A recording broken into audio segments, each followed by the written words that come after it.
اعوذ باللہ من الشیطان الرجیم بسم اللہ الرحمن الرحیم رب اشرح لی صدری ویسر لی امری واحلل عقدۃ من لسانی یفقہوا قولی رب یسر ولا تعسر وتمم بالخیر اللہم لا سہل الا ما جعلتہ سہلا وانت تجعل الحزن اذا شئت سہلا اللہم انفعنا بما علمتنا وعلمنا ما ينفعنا وزدنا علما آمین یا رب العالمین۔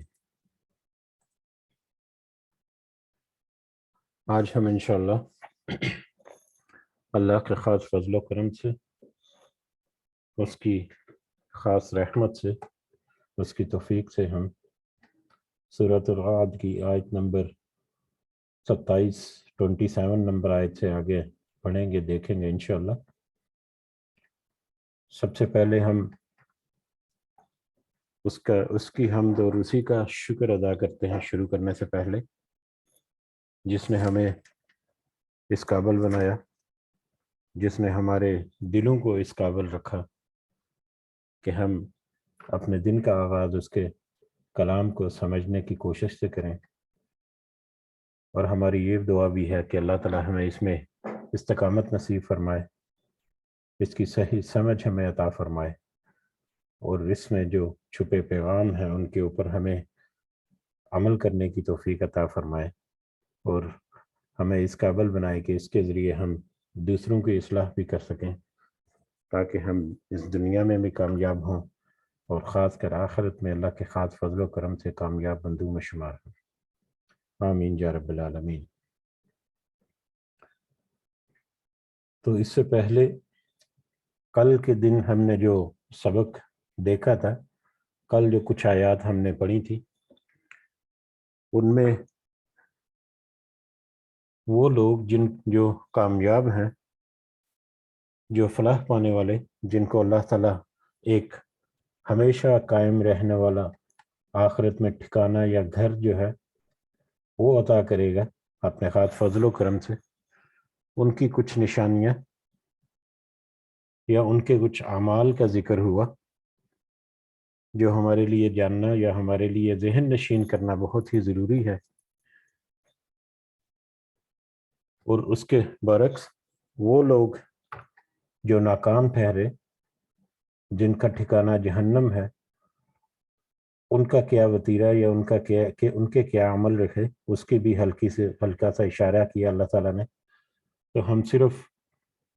ان اشاروں کو یا ان آیات کو دیکھتے ہیں جو بڑے بڑے، جن کو کل ہم نے ایک آیت میں دیکھا، اللہ تعالیٰ نے ہمیں بتا دیے اس میں۔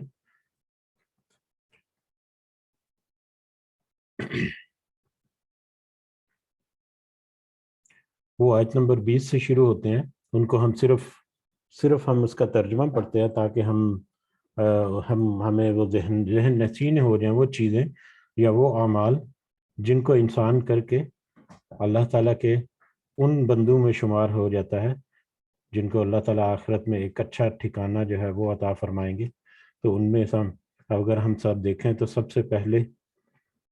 ہمیں یہ ملتا ہے کہ الذین یوفون، وہ لوگ جو پورا کرتے ہیں عہد اللہ، بعہد اللہ، اللہ کے عہد کو، وہ لوگ جو اللہ کے ساتھ کیے ہوئے وعدوں کو پورا کرتے ہیں۔ اس کی ہم نے کل کوشش کی تھی کہ ہر ایک کی مختصر سمجھنے کی کوشش کریں۔ بہرحال جو اللہ کے ساتھ وعدے جو ہیں ان کو پورا کرتے ہیں۔ نمبر 2، جو آپس کے جو وعدے اور میثاق ہیں، قول و قرار ہیں، وہ ان کو پورا کرتے ہیں۔ نمبر 3، جو ملاتے ہیں، جس کو اللہ تعالیٰ نے ملانے کا حکم دیا، یعنی جو صلہ رحمی کرتے ہیں، جو صلہ رحمی کرنے والے ہیں۔ اس کے بعد نمبر 4، وَيَخْشَوْنَ رَبَّهُمْ، جو اپنے رب سے ڈرتے ہیں۔ وَيَخَافُونَ سُوءَ الْحِسَابِ، اور جو برے دن کے عذاب سے ڈرتے ہیں، برے دن کے خوف سے ڈرتے ہیں، خوف رکھتے ہیں، قیامت کے عذاب سے ڈرتے ہیں۔ نمبر 5، اس کے بعد وہ لوگ جنہوں نے صبر کیا ہر معاملے میں، دنیا کے ہر معاملے میں، گناہوں کے معاملے میں، اپنے ایمان پر قائم رہنے کے معاملے میں، دوسروں کے ساتھ معاملات جو ہیں ان کو چلانے کے معاملے میں، غرض کے ہر معاملے میں جنہوں نے صبر کیا۔ وہ صبر کس لیے کیا؟ اپنے رب کی رضا حاصل کرنے کے لیے۔ اس کے بعد وہ لوگ جنہوں نے نماز قائم کی، اس کے بعد وہ لوگ جنہوں نے خرچ کیا اس میں سے جو اللہ ان کے رزق نے، یعنی اللہ نے ان کو رزق دیا، چاہے وہ خرچ کرنا پوشیدہ ہو یا چاہے ظاہری ہو۔ اس کے بعد وَيَدْرَعُونَ بِالْحَسَنَةِ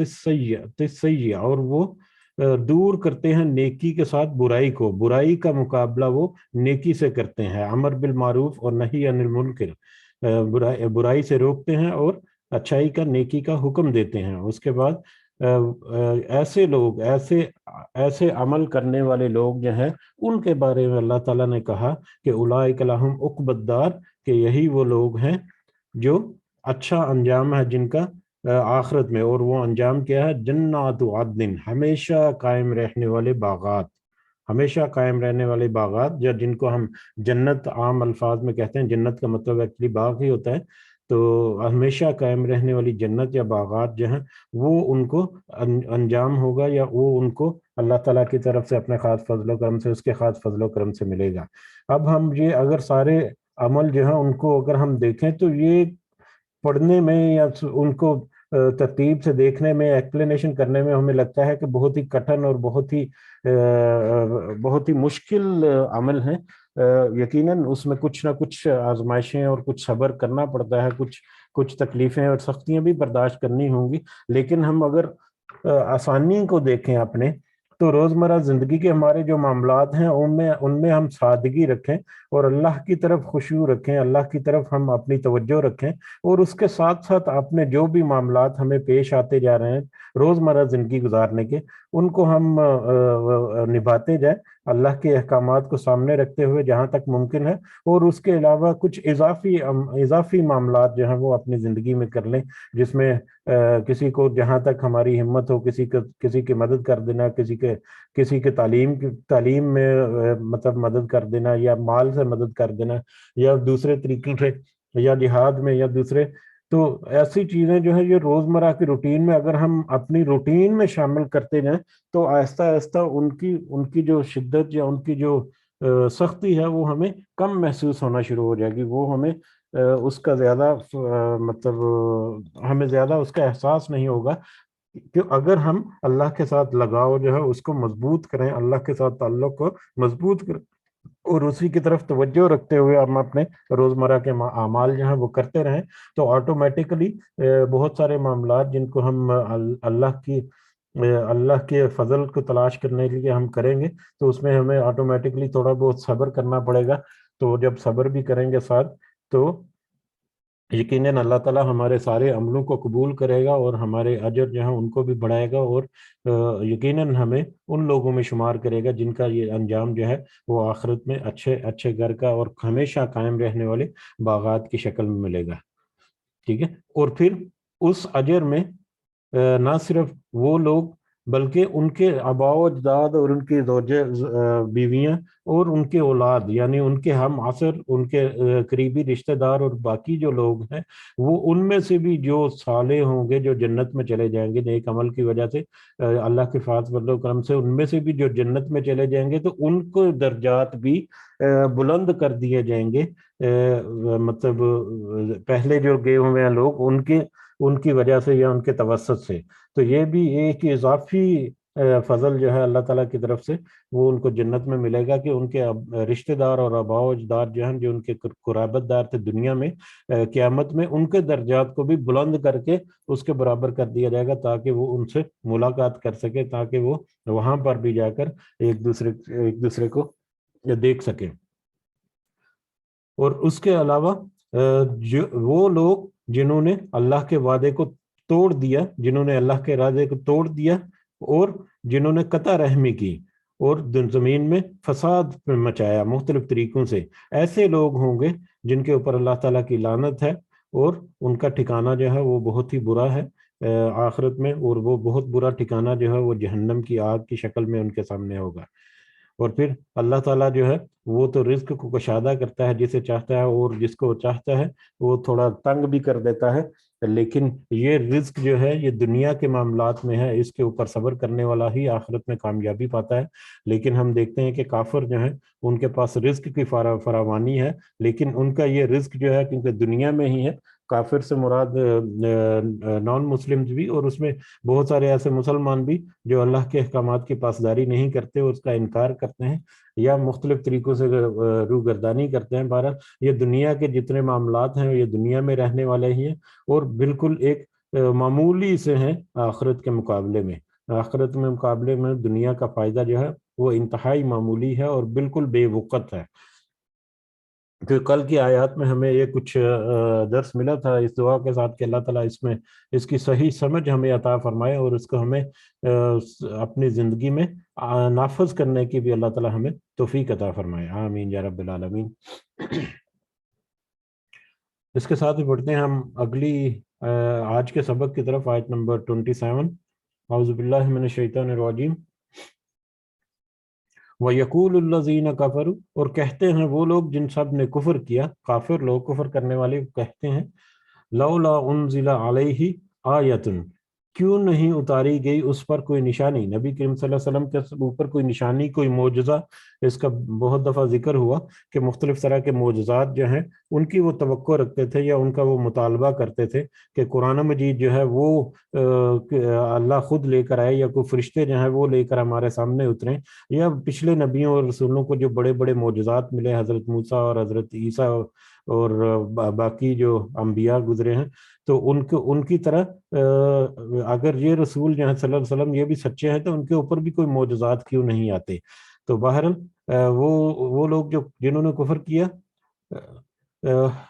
وہ کہتے ہیں کہ کیوں نہیں کوئی نشانی یا کیوں نہیں کوئی معجزے اتارے گئے ان کی طرف، من ربی، ان کے رب کی طرف سے۔ کل کہہ دیجئے، ان اللہ یضل من یشاء، بے شک اللہ گمراہ کرتا ہے جسے وقت چاہتا ہے، ویہدی الیہ من اناب، اور وہ راہ دکھاتا ہے اپنی طرف کی جسے وہ چاہتا ہے۔ جو رجوع کرے، جو اس کی طرف رجوع کرتا ہے یا جو رجوع کرے اس کو وہ اپنی طرف کی راہ بھی دکھاتا ہے۔ کہہ دیجئے کہ اللہ گمراہ کرتا ہے جسے وہ چاہتا ہے۔ اب اس کا مطلب ڈائریکٹ مطلب یہ نہیں کہ اللہ جسے چاہتا ہے بس اسے کہتا ہے تم گمراہی کے رستے میں چلے جاؤ، اور جسے چاہتا ہے اس کو سیدھے رستے پر لگا دیتا ہے، بلکہ گمراہی کے رستے پر چلنا، اس کی بار بار ہم نے وضاحت کرنے کی یا سمجھنے کی کوشش کی ہے کہ وہ لوگ اللہ تعالیٰ کی طرف سے نصیحت، اللہ تعالیٰ کی طرف سے جو پیغام ہے قرآن کی شکل میں، نبی اور رسولوں کی شکل میں، سب کے لیے برابر ہے، سب کے لیے ایک جیسا ہے اور سب کو اسی طرح سے میسر ہے۔ لیکن وہ لوگ جو اس کا انکار کرتے ہیں، اس کو ماننے سے انکار کرتے ہیں، کیونکہ اللہ تعالیٰ نے اختیار دے رکھا ہے۔ یہی اشرف المخلوقات ہونے کی ایک بڑی وجہ ہے انسان کی، کہ اس کو اللہ تعالیٰ نے اختیار دیا ہے۔ انسانوں کے ساتھ جن بھی ہیں، لیکن جن کا معاملہ جو ہے وہ الگ سے ہے۔ انسان اور جن دو ایسی مخلوقات ہیں جن کو اللہ تعالیٰ نے کچھ اختیار بھی دیا ہے۔ بہرحال ہم انسانوں کی بات کرتے ہیں تو انسانوں میں سے اکثر جو ہیں وہ اس اختیار کو استعمال کرتے ہوئے دنیا کے عارضی فائدوں کے لیے، دنیا کی رونائیوں کے لیے، دنیا کی رونقیں جو ہیں ان کو انجوائے کرنے کے لیے اللہ کے احکامات کو پس پش ڈال دیتے ہیں اور اس سے روگردانی کرتے ہیں، اس سے پیچھا چھڑاتے ہیں یا اس سے دور بھاگتے ہیں، تو جس کے نتیجے میں وہ گمراہ ہو جاتے ہیں۔ در حقیقت اللہ تعالیٰ کی طرف سے ایسا نہیں کہ اللہ نے اس کو رستے پر ڈال دیا، بلکہ اللہ نے اس کو اختیار دے دیا، اور اس کے اختیار کو استعمال کرتے ہوئے اگر کوئی گمراہی کے رستے پر چلا جائے تو پھر اللہ تعالیٰ اس کی رسی دراز کرتے ہیں، اللہ تعالیٰ اس کو مہلت دیتے ہیں، اور مہلت جو ہے وہ ہر وقت موجود ہے کہ کسی بھی وقت وہ توبہ کرے اور واپسی کا رستہ ناپ لے۔ لیکن اکثر لوگ جو ہیں وہ اس قدر دور نکل جاتے ہیں اپنی گمراہی میں کہ ان کا واپس لوٹنا ہی ممکن نہیں رہتا۔ تو اس کنسپٹ میں ہمیشہ ہمیں یہ سمجھنا ہے کہ جب بھی آتا ہے کہ اللہ تعالیٰ جس کو چاہتا ہے وہ گمراہ کرتا ہے، اور جس کو چاہتا ہے وہ اس کے اپنی طرف مطلب راستہ دکھاتا ہے۔ لیکن وہ لوگ جو رجوع کرتے ہیں، جو رجوع کریں، جو اللہ کی طرف راغب ہوں اور اللہ تعالیٰ کی نصیحت کو اپنا کر اس پر عمل کرنے کی بھی کوشش کریں، تو ان کو تو پھر اللہ تعالیٰ ایک ایسا سیدھا راستہ دکھاتا ہے جس کا انجام کار جو ہے وہ آخرت میں ایک اچھے فائدے کی شکل میں ملتا ہے۔ الذین آمنوا، وہ لوگ جو سب ایمان لائے، وَتَطْمَئِنُّ قُلُوبُهُمْ، اور وہ اطمینان پاتے ہیں ان کے دل، بذکر اللہ، اللہ کے ذکر سے۔ وہ لوگ جو ایمان لائے اور ان کے دل اطمینان پاتے ہیں اللہ کے ذکر سے، الا سن رکھو، بذکر اللہ تطمئن القلوب، اللہ کے ذکر سے ہی اطمینان پاتے ہیں دل، اور سن رکھو کہ بے شک صرف اور صرف اللہ کے ذکر سے ہی دل جو ہے وہ اطمینان پاتے ہیں۔ وہ لوگ جو ایمان لائے وہ ان کے دل جو ہے اللہ کے ذکر سے اطمینان پاتے ہیں۔ یہ ایک بہت ہی اہم نقطہ ہے جس میں بہت ہی وسعت جو ہے وہ چھپی ہوئی ہے، اس کو ہم مختصر الفاظ میں کوشش کرتے ہیں کہ بذکر اللہ، اللہ کا ذکر کیا ہے؟ اللہ کا ذکر عام طور پر جو ہم سمجھ لیتے ہیں کہ کچھ دعائیں جو ہیں ان کو پڑھتے رہنا، یا کچھ اذکار کرنا۔ اذکار کو عام طور پر ہم اپنے روزمرہ کی زبان میں کرتے ہیں، کچھ دعائیں وغیرہ پڑھنا، کچھ آیتیں وغیرہ پڑھنا، یہی ذکر ہے اللہ کا؟ نہیں، بلکہ اللہ کا ذکر جو ہے وہ بہت ہی وسیع معنوں میں ہے۔ اللہ کا ذکر جو ہے وہ تو بہت ہی وسیع معنی رکھتا ہے۔ اس میں دعائیں وغیرہ پڑھنا جو ہے وہ بھی شامل ہے، اس میں عبادات کرنا جو ہے وہ بھی شامل ہے، اس میں اللہ کی مخلوق کی خدمت کرنا وہ بھی شامل ہے، اپنے اعمال کی اصلاح کرتے رکھنا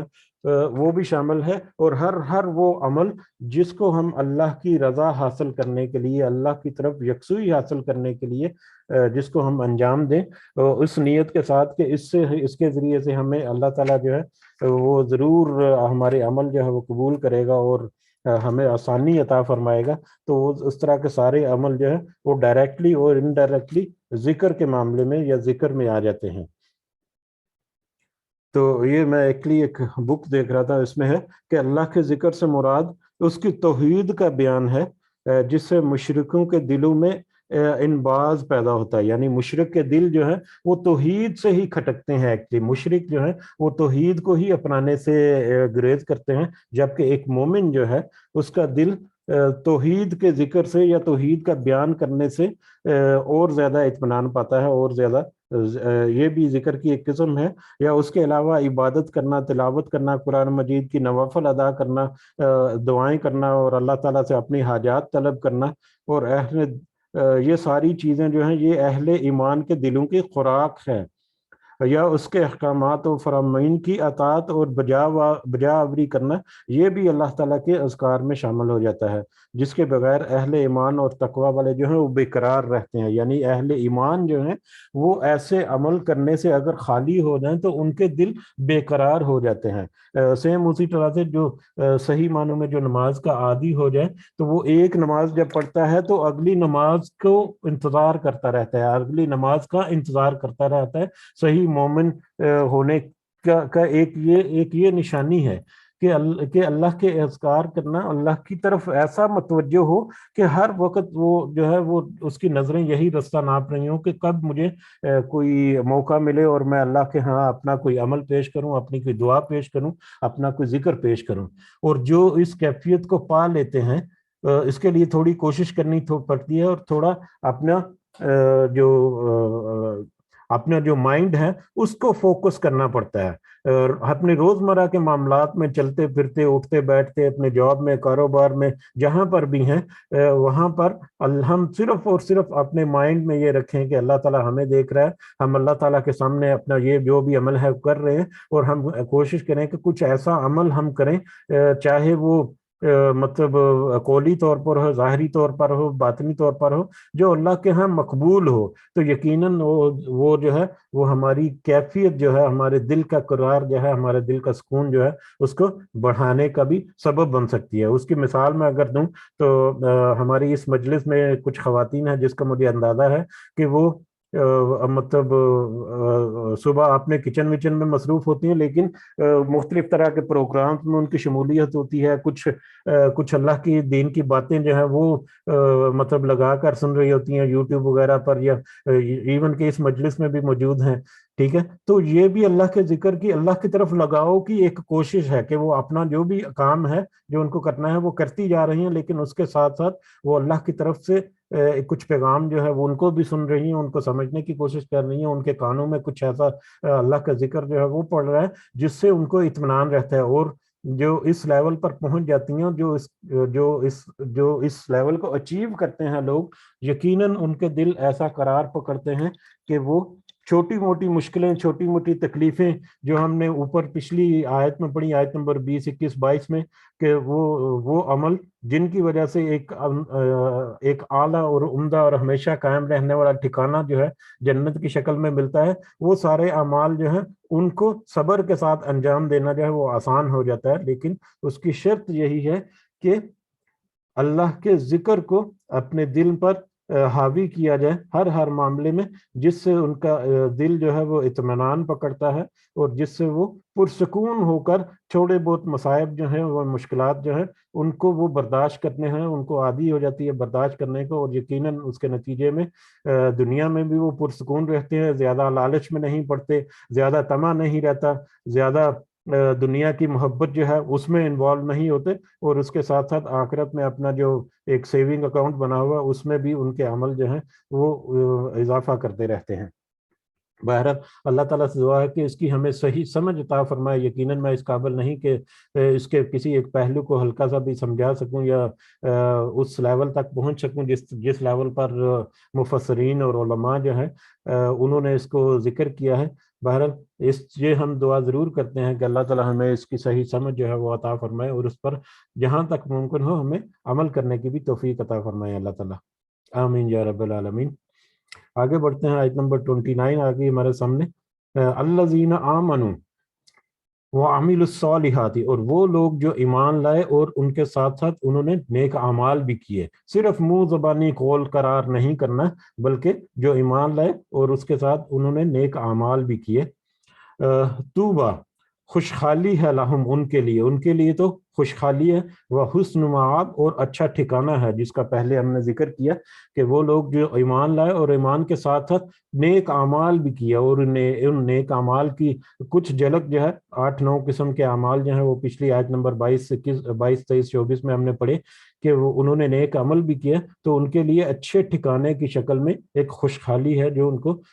میسر ہوگی اللہ تعالیٰ کے خاص فضل و کرم سے۔ کذالک ارسلناک،